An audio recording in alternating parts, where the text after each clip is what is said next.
Kalau kita ngomongin Cristiano Ronaldo, bayangan pertama kita pasti lapangan hijau, gol-gol spektakuler, dan selebrasi siu yang legendaris. Ronaldo adalah ikon sepak bola dunia, salah satu atlet terbaik sepanjang masa. Tapi di balik semua itu ada sisi lain yang sering terlewat. Ronaldo bukan cuma raja sepak bola, dia juga seorang pebisnis besar. Faktanya, kekayaan yang dia bangun di luar lapangan bisa bertahan jauh lebih lama dibanding karir sepak bolanya sendiri. Bayangin aja, hotel mewah di berbagai kota dunia, jaringan gym internasional, klinik kecantikan, brand fashion dengan namanya sendiri, sampai kontrak endorsement bernilai miliaran dolar. Itu semua bukanlah sebuah kebetulan, tapi hasil strategi jangka panjang seorang Cristiano Ronaldo. Di video kali ini, kita akan membahas tuntas di mana gurita bisnis CR7 bekerja, seberapa besar nilainya, dan strategi seperti apa yang bikin Ronaldo bisa tetap jadi miliarder bahkan setelah pensiun. Inilah kisah raja sepak bola dengan kerajaan bisnisnya. Selamat datang di Zukoklon, tempat di mana orang pintar dan konglomerat masa depan berkumpul untuk mendapatkan inspirasi. Untuk mengerti kenapa Ronaldo begitu serius di dunia bisnis, kita harus balik dulu ke masa kecilnya. Cristiano Ronaldo lahir di Madeira, sebuah pulau kecil di Portugal. Hidupnya waktu kecil nggak gampang. Rumahnya sederhana, keluarganya pas-pasan. Ibunya sempat jadi tukang masak, ayahnya kerja sebagai tukang kebun dan juga kitman di klub bola lokal. Ronaldo tumbuh dengan kesadaran bahwa uang itu langka. Waktu kecil, dia bahkan pernah berbagi kamar kecil dengan 3 saudaranya. Dari sini Ronaldo belajar satu hal penting. Kalau dia mau sukses, dia harus kerja keras. Dan dia nggak bisa hanya mengandalkan sepak bola untuk masa depan. Makanya dari awal karir profesionalnya di Sporting Lisbon, kemudian ke Manchester United, Ronaldo sudah punya mindset bahwa popularitas bisa jadi modal besar. Popularitas bisa habis, tapi kalau dijadikan bisnis, hasilnya bisa bertahan seumur hidup. Kesadaran inilah yang membuat Ronaldo berbeda. Banyak pemain bola hanya fokus pada gaji, tapi Ronaldo memikirkan gimana caranya menjadikan dirinya sebagai sebuah brand. Awal mula brand CR7. Brand CR7 pertama kali muncul pada tahun 2006. Itu adalah momen penting, karena Ronaldo baru berusia 21 tahun. Saat itu banyak pemain bola lain belum memikirkan brand pribadi, tapi Ronaldo sudah melangkah duluan. Dia meluncurkan CR7 Underwear, sebuah brand pakaian dalam pria. Tapi kenapa underwear? Itu adalah pilihan yang masuk akal, karena citranya sebagai atlet dengan tubuh atletis bisa menjual. Brand ini kemudian berkembang menjadi CR7 Footwear, sepatu kasual, CR7 Denim, pakaian jeans, CR7 Fragrance, parfum dan kolon. Konsepnya sederhana tapi sangat kuat. Ronaldo menjual gaya hidup. Fans bukan hanya cuma bisa menonton Ronaldo di lapangan, tapi juga bisa memakai pakaian dan parfum yang dipakainya. Dan inilah satu kunci keunggulan Ronaldo. Dia punya panggung global gratis. Instagramnya saat ini memiliki lebih dari 660 juta followers, menjadikannya manusia paling banyak diikuti di dunia. Setiap kali Ronaldo upload foto pakai produk CR7, jangkauannya bisa mencapai ke ratusan juta orang. Dan itu tanpa biaya iklan. Inilah keunggulan brand CR7. Di saat perusahaan lain harus bayar miliaran untuk marketing, Ronaldo cukup upload satu postingan. Efeknya akan langsung terasa dan penjualan pun melonjak. Dari laporan media Portugal, brand CR7 jadi salah satu brand fashion paling laku di pasar lokal. dan makin populer di Timur Tengah serta Amerika Latin. Jadi, kalau kita bicara gurita bisnis Ronaldo, pondasinya jelas. Brand CR7 adalah pusat segalanya. Transisi ke hospitality. Setelah brand CR7 sukses di fashion, Ronaldo melangkah lebih jauh. Dia masuk ke sektor yang jauh lebih besar, hospitality, alias bisnis hotel. Disinilah perjalanan gurita bisnisnya benar-benar berkembang pesat. Bukan lagi sekedar pakaian atau parfum, tapi sebuah pengalaman hidup. Fans bisa hidup ala Ronaldo dengan menginap di hotel yang memakai namanya, Pestana CR7 Hotels. Kalau biasanya atlet kaya beli villa, kapal pesiar, atau mobil mewah, Ronaldo berbeda. Ia berpikir jauh lebih visioner. Di tahun 2016, ia menggandeng grup Pestana, salah satu perusahaan hotel terbesar di Portugal, untuk meluncurkan Pestana CR7 Hotels. Hotel pertama berdiri di kampung halamannya, Funchal, Madeira. Kemudian disusul Lisbon, Madrid, New York, dan Marrakesh. Konsep hotelnya unik, menyasar generasi muda, traveler modern, dan fans sepak bola. Interiornya penuh nuansa CR7, mulai dari jersey, foto ikonik sampai quotes motivasi Ronaldo. Bahkan ada gym dengan program ala latihan Ronaldo. Dan harga kamarnya pun relatif terjangkau untuk hotel bintang 4-5, sekitar 150-300 euro per malam. Dari data terakhir, hotel ini sudah punya tingkat okupansi rata-rata di atas 80% di beberapa lokasi utama. Grup Pestana bahkan berencana ekspansi ke Asia dan Timur Tengah. Kalau dihitung kasar, dengan rata-rata 100 kamar per hotel, okupansi 80% dan harga 200 euro per malam, satu hotel bisa menghasilkan lebih dari 5 juta euro per tahun. Bayangkan jika jaringan hotel CR7 berkembang ke 10 kota besar dunia. Itu bukan lagi bisnis sampingan, tapi mesin uang jangka panjang. CR7 Crunch Fitness. Ronaldo masuk ke industri gym. Tahun 2016 adalah momen Ronaldo serius di industri kebugaran. Ia mendirikan CR7 Crunch Fitness, hasil kerjasama dengan perusahaan fitness besar dari Amerika, Crunch. Gym ini punya konsep berbeda, lebih affordable, tapi tetap modern dengan nuansa gaya hidup sehat ala Ronaldo. Di Amerika, harga keanggotaan gym Crunch biasanya hanya berkisar 20-30 dolar Amerika Serikat per bulan. Jauh lebih murah dari gym premium.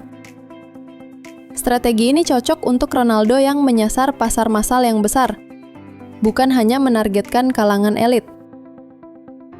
Saat ini, CR7 Crunch Fitness sudah punya lebih dari 150 cabang di seluruh dunia. Jika tiap cabang punya 1.000 member aktif dengan biaya rata-rata 25 dolar per bulan, maka satu cabang bisa menghasilkan 25.000 dolar per bulan, atau 300.000 dolar per tahun. Kalikan dengan 150 cabang. Omset kotor bisa mencapai 45 juta dolar Amerika Serikat per tahun. Bukan angka kecil, dan ini membuktikan Ronaldo nggak asal pasang nama. Ia paham bahwa fitness adalah lifestyle global. Inspiria Hair Clinic, bisnis Ronaldo yang tidak biasa. Kalau kamu pikir Ronaldo hanya main di hotel dan gym, tunggu dulu. Ia juga masuk ke industri yang jarang disentuh selebriti, transplantasi rambut. Ronaldo bekerja sama dengan pengusaha Spanyol, Paulo Ramos, dan mendirikan Inspiria Hair Clinic di Madrid tahun 2019. Kenapa rambut? Jawabannya sederhana. Pasar ini besar dan terus tumbuh. Riset menunjukkan lebih dari 60% pria di dunia mengalami kebotakan di usia 35 tahun ke atas. Pasar perawatan rambut global bernilai lebih dari 8 miliar dolar Amerika Serikat per tahun. Insparia menawarkan transplantasi rambut modern dengan harga mulai 6.000 sampai 10.000 euro per pasien. Dalam wawancara, Ronaldo bilang kalau kliniknya bisa melayani lebih dari 1.000 pasien per tahun. Kalau kita ambil rata-rata 8.000 euro per pasien, itu artinya omzet klinik bisa tembus 8 juta euro per tahun dari satu lokasi. Kini Insparia sudah ekspansi ke beberapa kota di Eropa. Dan kabarnya Ronaldo berencana membawa brand ini ke Timur Tengah. Keberhasilan bisnis ini menunjukkan sisi visioner Ronaldo. Ia paham bahwa branding bukan cuma soal olahraga atau fashion, tapi juga kebutuhan personal yang sangat emosional bagi pria, yaitu kepercayaan diri. Endorsement dan kontrak seumur hidup dengan Nike. Selain bisnis pribadinya, jangan lupa ada mesin uang terbesar Ronaldo, endorsement.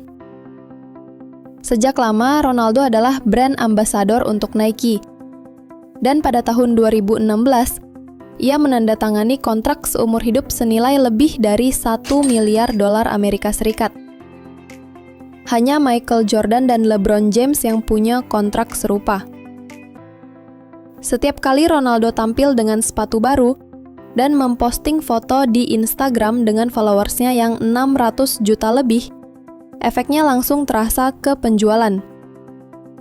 Nike bahkan mengakui, penjualan jersey dan sepatu melonjak setiap kali Ronaldo pindah klub. Contoh paling nyata, saat ia gabung ke Juventus tahun 2018, Juventus menjual lebih dari 500.000 jersey hanya dalam 24 jam. Angka ini setara ratusan juta euro. Selain Nike, Ronaldo juga kerjasama dengan brand besar lain, Clear Sampo, Herbalife, Tag Heuer, Binance, dan masih banyak lagi. Diperkirakan, endorsement menyumbang lebih dari 50% total penghasilannya setiap tahun, yaitu sekitar 60-70 juta dolar Amerika Serikat per tahun. Investasi properti dan restoran. Selain bisnis dengan brand CR7, Ronaldo juga bermain di sektor yang paling klasik, properti. Ia punya portofolio properti di beberapa kota elit. Apartemen mewah di Lisbon senilai 7 juta euro, yang sempat jadi properti termahal di Portugal. Penthouse di Madrid dan mansion megah di Turin saat masih di Juventus. Rumah super mewah di Riyadh, Arab Saudi saat ia pindah ke Al Nassr. Beberapa villa di Madeira termasuk rumah untuk keluarganya. Total nilai properti Ronaldo diperkirakan lebih dari 50 juta euro. Bagi seorang miliarder, properti bukan sekedar tempat tinggal. Ini adalah alat lindung kekayaan.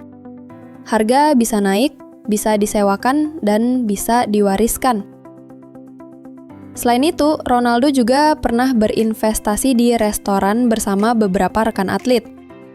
Walaupun tidak sebesar brand utamanya, sektor ini menambah diversifikasi.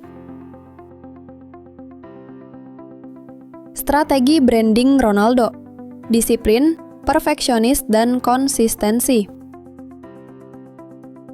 Apa rahasia kesuksesan bisnis Ronaldo? Satu kata, branding. Ronaldo bukan sekedar bintang bola. Ia adalah simbol perfeksionisme, tubuh atletis, etos kerja gila, dedikasi tanpa kompromi.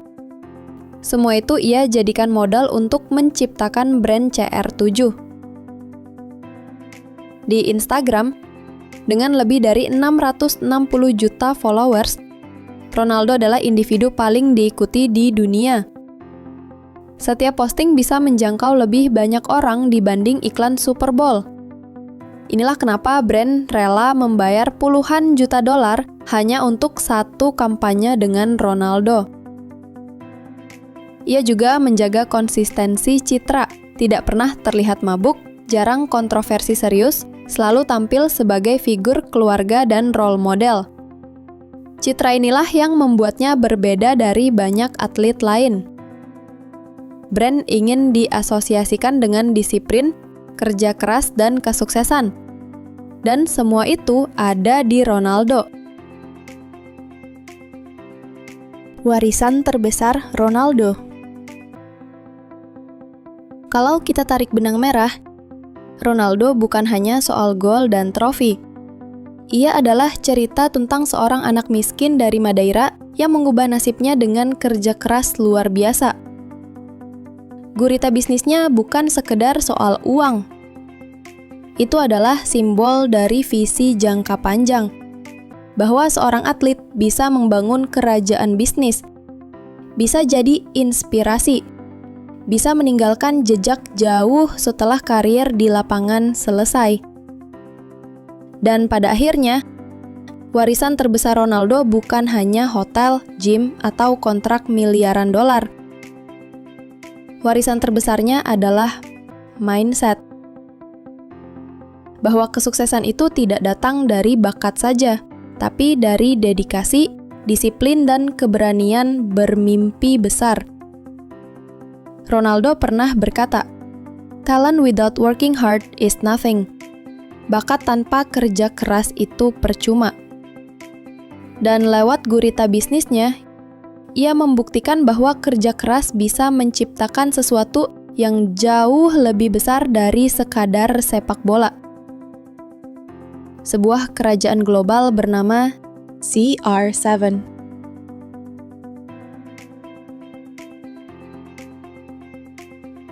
Cristiano, ¿por qué te fuiste del Madrid?